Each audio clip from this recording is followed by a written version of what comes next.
منفی باتیں ہوتی ہیں نا کہ مسلمان ممالک کچھ نہیں کر رہے.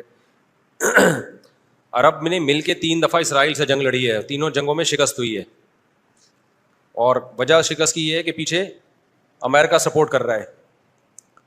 تو کیونکہ اسرائیل سے لڑنے کا مطلب ہے کہ امریکہ سے لڑائی, اس وجہ سے شکست ہو جاتی ہے. تو وہ 3 دفعہ لڑ کے بیٹھ چکے ہیں, اب کیا کریں ہم. ہونا یہ چاہیے اگر تھوڑا سا بارڈر کھول دیں نا تو پوری دنیا کے مسلمان پیدل ہی اسرائیل کو فتح کر کے آ سکتے ہیں.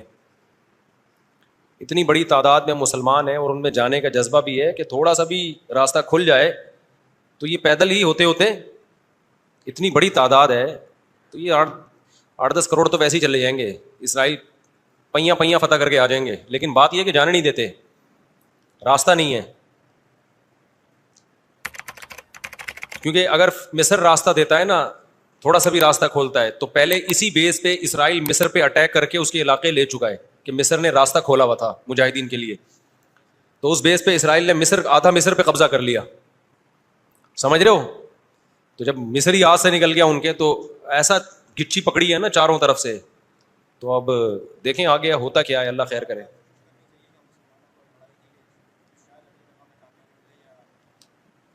دیکھو ایسی لڑائی جس سے اگلی دفعہ اس سے بھی جائیں, یہ تو کوئی بھی دنیا میں عقل مند اس کا مشورہ نہیں دے گا نا.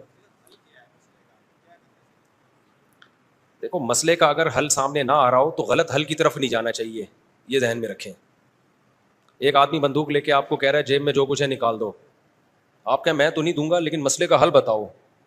تو ہم کہیں گے اگر تمہاری جیب میں میزائل پڑا ہوا ہے تو وہ مسئلے کا حل ہے, اگر وہ نہیں ہے تو موبائل پکڑا دو اور پتلی گلی سے نکل لو. تو ایسا کام کرنا جس سے لینے کے دینے پڑ جائیں وہ تو نہیں حل ہے نا.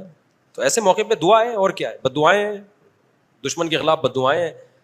کسی کے پاس راستہ ہے جانے کا تو جائے, 100 دفعہ جائے, اناؤنس کرے کہ یہ راستہ ہے, یہ یہاں سے نکل آیا ہے راستہ, تو سب پہنچ جائیں گے. ایک چیز اصولی طور پہ یاد رکھیں, جو چیز اختیار میں ہے اس میں انسان کمی نہ کرے, جو اختیار میں نہیں ہے اس کے بارے میں سوچے نہیں. اس سے ٹینشن کے سوا کچھ بھی حاصل نہیں ہوتا. کیونکہ جب آپ ایسی چیز کا سوچنا شروع کرتے ہیں نا جو آپ کے اختیار میں نہیں ہے, تو ہمیشہ وہ کام کر لیتے ہیں جس کا پہلے سے بھی زیادہ نقصان ہوتا ہے, جس کا پہلے سے زیادہ نقصان ہوتا ہے. میری پالیسی ہمیشہ یہی رہی ہے ہر معاملے میں, جو اپنے اختیار میں ہے چھوڑو نہیں, جو اختیار میں نہیں ہے پڑھو نہیں اس میں. سمجھ رہے ہو کہ نہیں سمجھ رہے؟ اگر ہم اس اصول پہ اختیار کر لیں بہت سارے معاملات ہمارے ویسے ہی سیدھے ہو جائیں گے.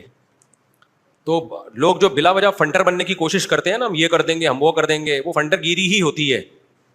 ایک یوٹیوب پہ اور بلکہ اس پہ ٹک ٹاک پہ ایک بندہ آ رہا ہے, لڑکا بڑے غصے میں بیٹھا ہوتا ہے, یہ مولوی کچھ نہیں کر رہے, اسرائیل میں یہ ہو گیا, فلاں جگہ یہ ہو گیا, یہ یوں نہیں کر رہے, یوں نہیں. میں نے دفعہ کمنٹ کر دیا کہ تو کیا کر رہا ہے بھائی بیٹھ کے, تو بھی تو کچھ کرنا. کہہ رہا میں اکیلا کیا کروں, یہ مولوی کریں گے تو میں کروں گا. بھائی یہ مولوی تو کچھ نہیں کر رہے. وجہ اس کی یہ کہ مولوی کہتے ہیں ہم کیا اکیلے کیا کر سکتے ہیں, گورنمنٹ جب تک نہیں کرتی. تو جو دلیل مولوی دے رہے ہیں وہی دلیل آپ بھی دے رہے ہو کہ یہ مولوی چونکہ نہیں کر رہے تو میں اکیلا کیا کر سکتا ہوں. تو بات یہ کر آپ بھی نہیں رہے. یہ باتیں کرتا ہوا وہ اچھا لگتا ہے جو میدان جنگ میں جا رہا ہو اور لڑ رہا ہو اور دو بدو فائر ہو رہا ہو اور جہاد کر رہا ہو اور کہہ رہے دیکھو مولوی کچھ نہیں کر رہے اور میں یہاں بم رکھ کے آ رہا ہوں وہاں پہ.